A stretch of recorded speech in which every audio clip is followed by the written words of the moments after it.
Yo, halo teman-teman, balik lagi di channel Wainan Project yang akan melanjutkan membahas komik Tokyo Revengers. Sebelumnya, Mimin ingetin lagi jika video ini berisi full content spoiler. Jadi buat kalian yang tidak suka spoiler, kalian boleh skip aja video ini. Semoga video ini bisa menghibur kegabutan kalian. Dan jika kalian suka dengan videonya, kalian bisa subscribe aja biar Mimin lebih semangat lagi buat bikin konten-konten selanjutnya.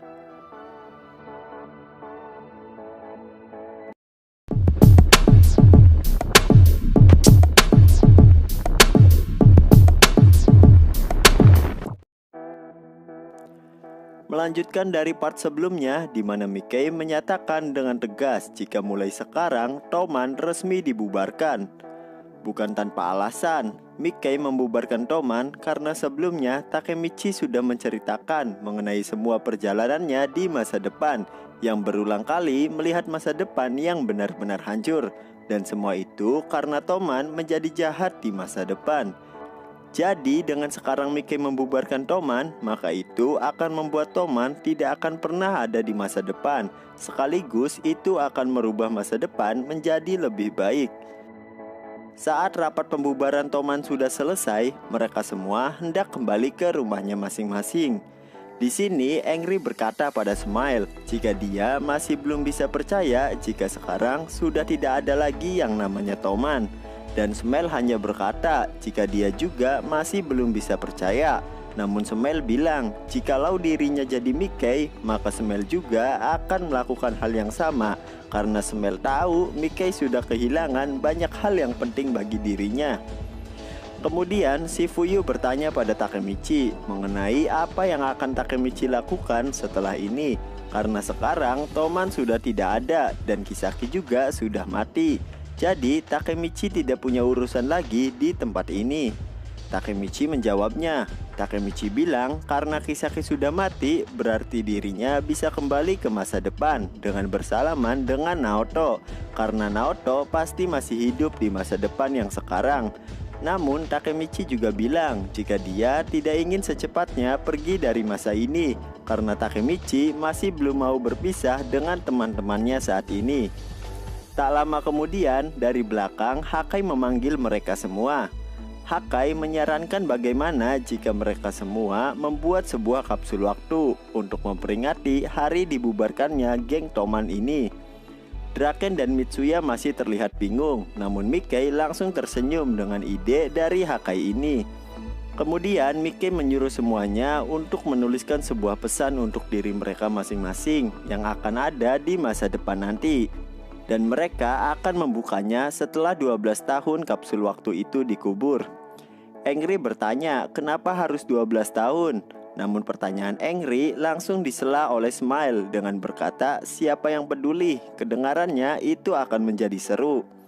Kemudian Mickey menyuruh semuanya untuk kembali lagi ke tempat ini minggu depan dengan membawa sebuah pesan dan hal yang penting bagi mereka.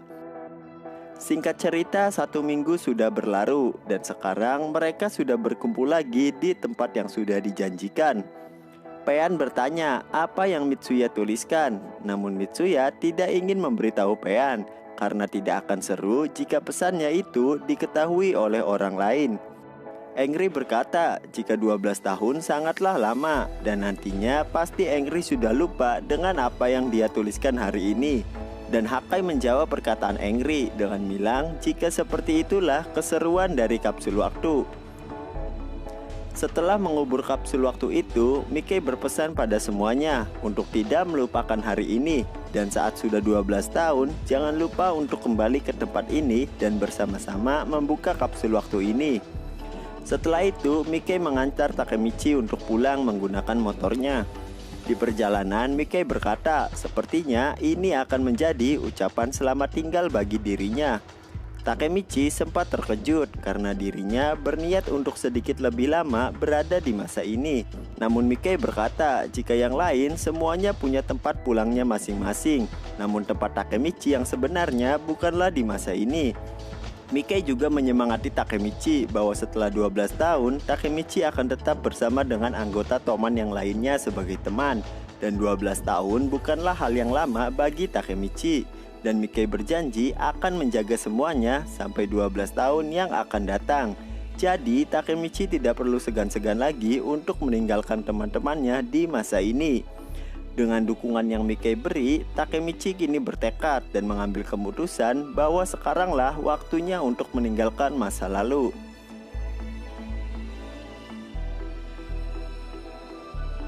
Singkat cerita, pada tanggal 16 Maret, Shifuyu berniat mengantar Takemichi untuk pergi ke rumah Hina.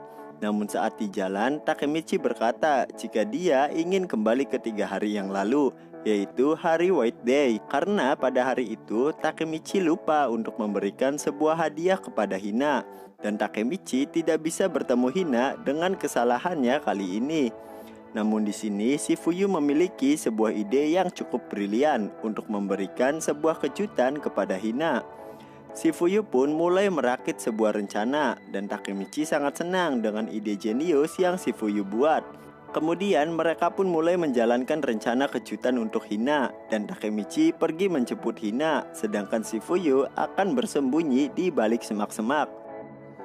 Saat Takemichi dan Hina sudah sampai di taman, tiba-tiba Hina langsung membungkuk dan meminta maaf pada Takemichi. Takemichi heran dengan apa yang dilakukan oleh Hina. Namun Hina bilang jika dirinya masih mengingat tragedi Kisaki yang mati tepat di depan matanya. Dan Hina juga masih belum mengerti mengapa Emma dan Kisaki harus mati karena dirinya.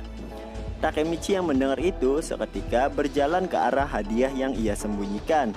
Shifuyu yang melihat itu kesal karena Takemichi tidak melakukan semuanya sesuai rencana yang sudah Shifuyu buat. Kemudian Takemichi memberikan sebuah cincin kepada Hina dan Takemichi meminta agar Hina mau menikah dengannya di 12 tahun yang akan datang. Shifuyu yang melihat itu hanya bisa melongo melihat aksi 2 bocil SMP yang ngomongin soal nikah. Ternyata bukan hanya Shifuyu saja yang melihat aksi 2 bocil SMP itu, karena ternyata Naoto juga sudah berada di sana.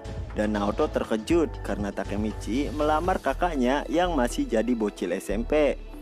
Namun Hina bilang ke Naoto jika lamaran ini adalah untuk pernikahannya di masa depan nanti.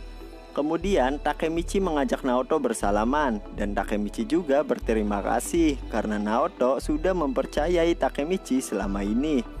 Setelah itu mereka berdua pun bersalaman dan Takemichi kembali ke masa depan.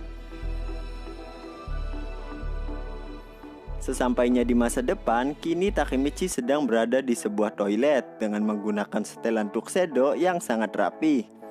Tak lama, tiba-tiba terdengar suara lonceng yang berbunyi. Takemichi seketika memikirkan dengan adanya suara lonceng dan dirinya yang mengenakan tuxedo, mungkinkah ini adalah hari pernikahannya dengan Hina? Kemudian Takemichi berlari keluar dari toilet untuk memastikannya. Dan saat baru keluar, Takemichi malah bertemu dengan Hina yang langsung memarahi Takemichi karena resepsi pernikahan sudah dimulai dan Takemichi sudah terlambat. Kemudian Hina langsung menarik Takemichi untuk pergi ke ruang utama. Sesampainya di sana, ternyata ini adalah hari perayaan pernikahannya Pachin. Dan di sana juga sudah ada para mantan anggota Toman sekaligus teman-teman Takemichi yang ikut menghadirinya. Melihat teman-temannya yang saat ini sudah baik-baik saja dan terlihat sangat senang, membuat Takemichi merasa sangat bahagia. Karena pada akhirnya dia bisa melihat masa depan yang indah yang selama ini selalu dia ingin wujudkan. Di masa depan kali ini, mereka semua sudah bahagia dan menggapai impian mereka masing-masing. Pachin mewarisi bisnis orang tuanya karena memang sedari awal Pachin adalah anak orang kaya. Dan Pean tetap menjadi penasehat bagi Pachin. Mitsuya menjadi seorang desainer, walau sekarang masih seorang fashion designer yang masih pemula. Hakai menjadi model yang sukses di negara asing, dan Yuzuhala yang menjadi asistennya. Smell dan Angry sudah memiliki toko ramennya sendiri, dan ramen buatannya sangat enak. Shifuyu membuka toko hewan dan Kazutora membantu Shifuyu di tokonya. Draken dan Inui bekerja sama membuka toko sepeda motor dan juga membuka bengkel sepeda motor seperti impian mereka yang ingin seperti Shinichiro. Tak lama tiba-tiba Naoto menghampiri Takemichi. Melihat Naoto yang masih hidup membuat Takemichi merasa sangat bahagia karena bisa melihat Naoto yang masih baik-baik saja. Di tengah-tengah suasana yang meriah, Naoto berkata pada Takemichi jika misinya kali ini sudah berhasil karena sekarang Takemichi dan Naoto bisa mencapai kehidupan di mana Hina tetap saja hidup. Namun seketika Takemichi merasakan ada yang kurang. Kemudian dia bertanya, "Di mana Mikkei saat ini?" Draken dan Shifuyu menjawab jika sekarang Mikkei sangatlah sibuk karena Mikkei sedang mengurus restorannya yang sangat sukses di luar negeri. Jadi Mikkei tidak bisa datang hari ini. Mendengar kesuksesan Mikkei, Takemichi pun ikut senang karena berarti sekarang semuanya sudah sama-sama hidup dengan bahagia. Setelah perayaan Pachin selesai, Takemichi pun pulang bareng Hina. Di jalan, Hina memberitahu jika 3 bulan ke depan mereka berdua juga akan segera melakukan acara resepsi pernikahan. Takemichi yang mendengar itu pun kaget, namun dirinya juga sangat bahagia karena akhirnya Takemichi akan menggapai keinginannya untuk hidup bahagia bersama dengan Hina. Singkat cerita, kini Takemichi sedang berada di tempat Mitsuya karena Mitsuya lah orang yang akan merancang gaun pernikahan untuk Takemichi dan Hina. Tak lama, Hakai dan Yuzuha pun datang ke tempat itu sambil membawa kain untuk bahan-bahan Mitsuya membuat baju. Di sana mereka membahas kenangan masa lalu mereka saat masih menjadi anggota Toman. Di sini Takemichi masih merasa sangat bahagia karena teman-temannya yang dulu masih sama dan belum berubah sedikit pun. Namun di balik semua kebahagiaannya, ternyata kehidupan Takemichi masih belum berubah, yaitu pemuda gabut yang magang di toko kaset DVD dan masih tetap selalu kena tegur dari manajernya. Dan Takemichi juga masih tinggal di rumah yang sama dan masih jorok seperti biasanya. Setelah beberapa hari, Takemichi yang sedang bersantai sambil menonton televisi tidak sengaja melihat sebuah berita mengenai konflik sebuah geng motor di Jepang yang salah satunya bernama geng Bonten. Berita itu mengingatkan Takemichi tentang betapa mengerikannya Toman di kala itu. Namun sekarang Takemichi tenang karena Toman sudah tidak ada lagi.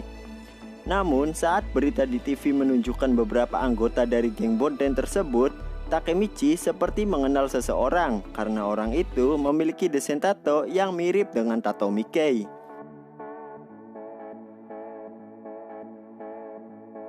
Oke, sampai di sini dulu pembahasan kita kali ini. Semoga video ini bisa menghibur kegabutan kalian. And see you next video.